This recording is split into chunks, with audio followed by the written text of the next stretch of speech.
Hello friend, जैसा कि आप देख सकते हैं कि नीट पीजी राउंड 3 जो ऑल इंडिया के काउंसलिंग है उसके पहले ministry of health and family welfare ने एक डिसीजंस लिया है और ये डिसीजंस है अबाउट द कट ऑफ। जैसा कि आप देख सकते हैं जो मिनिस्ट्री ने डिसीजन लिया है उसमें ऐसा बोला गया है कि जो भी काउंसलिंग होगा राउंड 3 में वो 0 परसेंटाइल पे होंगे। दैट मीन्स आप कह सकते हैं कि अगर आप 0 मार्क्स स्कोर किए हैं, नेगेटिव मार्क्स स्कोर किए हैं, यानी आप नीट पीजी में एपीयर किए हैं, that means you are eligible for the counselling. जो स्टूडेंट्स नए हैं उनके लिए ये बहुत ही बड़ा क्वेश्चंस मार्क है कि हम काउंसलिंग में एपीयर कर रहे हैं तो इसके पीछे लॉजिक्स क्या है। क्या मुझे सीट्स मिलेंगे, मुझे प्राइवेट सीट्स मिलेंगे, गवर्नमेंट सीट्स मिलेंगे, that is the separate entity. I am here to discuss about the जो सोशल्स मीडिया पे काफ़ी चल रहे हैं कि ये जस्टिस है, इनजस्टिस है, मर्डर ऑफ मेरिट्स है। मैं इसके बारे में ही बात नहीं कर रहा। मैं बात कर रहा हूँ वो वैसे सेगमेंट्स ऑफ स्टूडेंट के लिए जिनके विषय में कोई बात तक नहीं कर रहा है और उनका पर्पस है। जो स्टूडेंट नहीं बात कर रहे हैं उनके पर्पस में है वो है फॉरेन मेडिकल ग्रेजुएट, इनके विषय में कोई बात ही नहीं कर रहा है। गवर्नमेंट्स क्यों इसके विषय में कोई स्टेप्स नहीं ले रही है? क्या स्टूडेंट ओनली रिस्पॉन्सिबल है इसके लिए, या इसके लिए जो काउंसलिंग अथॉरिटी है that means exam conducting authority NB responsible है? तो इस बारे में हम डिटेल में बात करेंगे कि गवर्नमेंट को सेम एक्शंस लेना चाहिए for the foreign medical graduate और not. That is the questions. So let's consider basics. Then we come into details about that. NEET PG में जो कट ऑफ स्कोर 0 परसेंटाइल किया गया है, दैट मीन्स जो भी स्टूडेंट्स नीट पीजी का exam देते हैं, एग्ज़ाम देने के बाद उनका जो एडमिशन होता है एमडी, एमएस, डीएनबी और diploma by NBMS, national board of education in medical sciences जो है वो डिप्लोमा के कोर्सेज जो रन करता है 5 डिसिप्लिन में, उसमें एडमिशन्स के प्रोसेस होते हैं। जब एडमिशन्स होता है तो उसके बाद जब आप कंप्लीट कोर्स करते हैं तो उसके बाद जो आपको डिग्री प्रोवाइड की जाती है उसके बाद आप कंसीडर किए जाते हैं as a specialist. That means NEET PG कह सकते हैं एक एंट्री पॉइंट है, जिस एंट्री पॉइंट से आप एग्जिट होने के बाद जो आप स्कोर करेंगे, जो पहले एक कटअप स्कोर डिसाइड होता था कि इस कटअप के बाद आपको क्या ब्रांचेज मिलेंगी, कैसे मिलेंगी, काउंसलिंग के बेसिस पर डिसाइड। अब सारे लो को अलाउ कर दिया गया और इससे जो एडमिशन होगा उसके बाद आपको सीट्स जो मिलेंगी वो that will be for the specialist. यानी कि आप एमबीबीएस के पास आपके पास डिग्री है, either you are from the Indian university, Indian graduate है या फॉरेन ग्रेजुएट है, नीट पीजी के एग्जाम दे के आप स्पेशलिस्ट बनेंगे। बट स्पेशलिस्ट का जो क्राइटेरिया है ये रिड्यूस कर दिया गया है और ये रिड्यूस का क्राइटेरिया, माइंड इट, ये गवर्नमेंट ने डिसीजन खुद से नहीं लिया है, इसके पीछे कुछ लॉजिक्स है। लॉजिक्स है, लास्ट 2 to 3 ईयर के देखेंगे कोर्ट केसेस कंटिन्यूअस होता था कि इतने सीट वैकेंट हो गए हैं तो क्यों नहीं इस पर काउंसलिंग किया जाए। और थर्ड राउंड के बाद हिस्ट्री वैकेंसी का एक राउंड क्रिएट किया जाता है, स्पेशल हिस्ट्री क्रिएट किया जाता है ताकि उस वैकेंसी को भरा जा सके। और ये जो सीट्स होता है ऐसा नहीं कि this is only in the private institutions, ये सीट्स गवर्नमेंट्स के भी खाली रहते थे। एक अलग मैटर है कि वो कौन से सब्जेक्ट के होते थे, वो प्री एंड पारा क्लिनिकल सब्जेक्ट होते थे, क्लिनिकल सब्जेक्ट होते थे, कैटेगरी के सीट्स होते थे, कुछ भी होते थे, बट कुछ सीट्स वेस्ट होता था। उसको कुछ मेडिकल ऑर्गेनाइजेशन बॉडी ने उसको नेशनल वेस्टेज बोला। ये मतलब आप कह सकते हैं देश का एक बहुत बड़ा रिसोर्सेज का लॉस बताया गया इस सीट को। इसके बेसिस पे कुछ रिक्वेस्ट किया गया मिनिस्ट्री से और मिनिस्ट्री ने इस कट ऑफ को डाउन कर दिया। ये बात हुआ नीट पीजी का। तो अब सारे लोग अलाउ हैं, काउंसलिंग करेंगे, जो भी सीट खाली रहेगा, कुछ भी मार्क्स अगर आप नहीं लेते हैं तो आपके पीछे वाले रैंक लेंगे और वो स्पेशलिस्ट बन जाएंगे। अब बात करते हैं एफएमजी ग्रेजुएट्स की। एफएमजी का एग्जामिनेशंस होता है जो फॉरेन यूनिवर्सिटी से जो एमबीबीएस करते हैं उनको एक एग्ज़ाम क्लियर करना पड़ता है, foreign medical graduate entrance exams. इसमें 300 टोटल मार्क्स के एग्ज़ाम्स होते हैं, जिसे नीट पीजी 800 के मार्क्स के होते हैं, वैसे ही ये 300 मार्क्स के एग्ज़ाम होते हैं। उसमें आपको मार्क्स लाना पड़ता है 150। 150 मीन्स 50%। यहाँ परसेंटाइल की हम बात नहीं कर रहे, ठीक है। अगर आप क्वालिफाई कर जाते हैं, दैट इज 50% स्कोर कर लेते हैं, तो आपको अलाउ होता है आप आगे इंटर्नशिप कीजिए, और इंटर्नशिप कंप्लीट होने के बाद आप नीट पीजी में अपियर कीजिए, या नीट पीजी नहीं करना चाहते हैं तो एज ए मेडिकल ग्रेजुएट आप प्रैक्टिस कर सकते हैं। यानी प्रैक्टिस करने के लिए आपको एमबीबीएस में एटलीस्ट 50% इस एंट्रेंस एग्जामिनेशन में स्कोर करना है।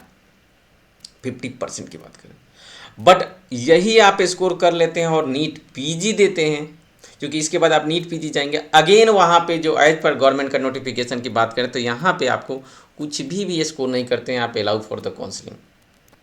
यहाँ पे गवर्नमेंट को सोचने वाली बात है कि अगर ऐसा प्रोविज़न है तो उनके पास भी एमबीबीएस की डिग्री है, उन्हें भी अलाउ किया जाना चाहिए। उन्हें भी, क्योंकि अगर बेसिक्स मेडिकल साइंस की प्रैक्टिस करना चाहते हैं, बेसिक मेडिकल मॉडर्न साइंस की मॉडर्न मेडिसिन की प्रैक्टिस करना चाहते हैं, तो उन्हें भी अलाउ होना चाहिए। ये गवर्नमेंट से मैं एक अपील करता हूँ, आप लोग को भी ये अपील करना चाहिए। रीजंस बिहाइंड दैट, ये जस्ट पास करने के लिए जो क्राइटेरिया फिक्स किया गया, इसके लिए डिफरेंट एग्जामिनेशन में आपको बैठना पड़ता है, मेंटल हैरेसमेंट होता है। अगर आप क्वालिफाई नहीं करते हैं तो again you are going to appear, और इसका कुछ बेनिफिट अदर फॉर्म में भी डिफरेंट लोग उठाते हैं। अगर हम बात करें, हम एफएमजी की स्पेशली बात करें, वो हैं दैट इज कोचिंग ऑर्गेनाइजेशंस। वो सिर्फ पास करने के लिए, जस्ट 50% अटेंड करने के लिए आप डिफरेंट कोचिंग इंस्टीट्यूशंस में ज्वाइन करते हैं, डिफरेंट प्लेटफॉर्म यूज करते हैं, और अल्टीमेटली इन रिजल्ट्स क्या होता है, 1 या 2 मार्क्स से आपके मार्क्स कम हो जाते हैं, क्योंकि यहाँ परसेंटेज की बात होती है, परसेंटाइल की बात नहीं होती है। Ultimately you are not able to practise modern medicine in India.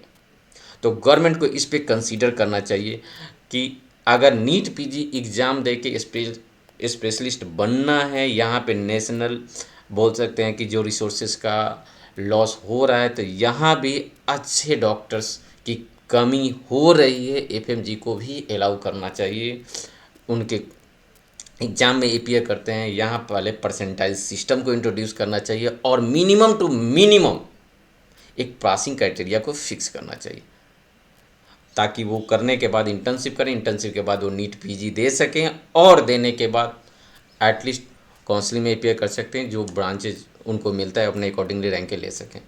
इससे नेशनल जो रिसोर्सेज मैन पावर की जो रिक्वायरमेंट है वो भी फुलफिल होगी, क्योंकि बेसिक साइंस की प्रैक्टिस तो अलाउ करनी ही चाहिए अगर आप स्पेशलिस्ट अलाउ करना चाह रहे हैं तो।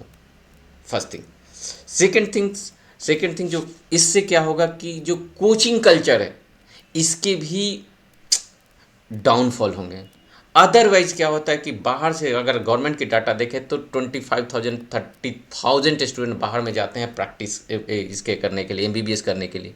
वो जब आते हैं फिर उन्हें एक्स्ट्रा बर्डन करना पड़ता है, कोचिंग और इंस्टीट्यूशंस में बार बार कोचिंग करते हैं जस्ट टू क्वालिफाई, वो भी कम हो जाए। ठीक है, means appeal is only specialist के लिए अगर 0 परसेंटाइल है, then why not to for this MBBS foreign medical graduate जो कि एक बेसिक्स मॉडर्न मेडिसिन की प्रैक्टिस करना चाहते हैं, तो ये होना चाहिए। यहाँ पे जो सबसे बड़ा चीज़ है कि आप जो अपील करेंगे कहाँ करेंगे, that is the biggest thing. तो मैं बोलता हूँ डिफरेंट ऑर्गेनाइजेशंस आपको मेल कीजिए, ईमेल कीजिए ministry of health and family welfare को, ऑनरेबल प्राइम मिनिस्टर को, चीफ जस्टिस ऑफ इंडिया को मेल कीजिए रिगार्डिंग योर प्रॉब्लम। ऐसे उनको एक कंपैरिजन्स दीजिए। जो भी फॉरेन ग्रेजुएट इस वीडियो को देख रहे हैं उनसे ये रिक्वेस्ट है कि come forward for this.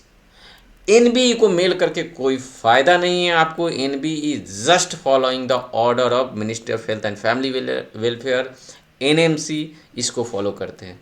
Yes, you can come forward and mail your condition to different leader, prominent leader, maybe the ruling party, maybe the opposition, they can hear, they can raise your voice and last but not the list, to all the medical organisations, just अगर बड़े बड़े organisation की बात करें, different different जो कि आप देख रहे हैं डिफरेंट सोशल्स मीडिया पे, जो कि कॉम फॉरवर्ड करके कट ऑफ रिड्यूस करने की बात करते हैं, वो इस, अगर ऑल ओवर इंडिया की बात करते हैं, आईएमए की बात करें वो हो, या डिफरेंट अदर मेडिकल ऑर्गेनाइजेशन, उनसे आप अपील कीजिए और मास मेलिंग शुरू, मास कैंपनिंग शुरू। This is the right time to awake. आप कोचिंग इंस्टीट्यूशन में बैठे रह जाएंगे और आपको आपके हक की बात नहीं की जाएगी। यहाँ पे अगर एक बार शुरू हो गया, then you have to come and also come to the Twitter campaigning. जो भी वीडियो को देख रहे हैं, जो भी वीडियो को देख रहे हैं, अगर आप फॉरेन मेडिकल ग्रेजुएट हैं और इंडियन मेडिकल ग्रेजुएट्स हैं, आपका भी रिस्पॉन्सिबिलिटी बनता है कि आप अपने कॉलीग्स की मदद करें। इस YouTube चैनल को डेफिनेटली सब्सक्राइब कीजिए। अगर आप फॉरेन मेडिकल ग्रेजुएट हैं तो ये आप फर्स्ट वर्क आपको करना है। I am with you till your marks is going to reduce to 0%। अगर स्पेशलिस्ट बनने के लिए होगी तो आपके लिए भी होना चाहिए ये चीज़। तो @डॉक्टर नीरज सिंह आप यूट्यूब पे सर्च करेंगे, ये मेरा प्रोफाइल है। यहाँ पे डिफरेंट मैं वीडियो पोस्ट करता हूँ।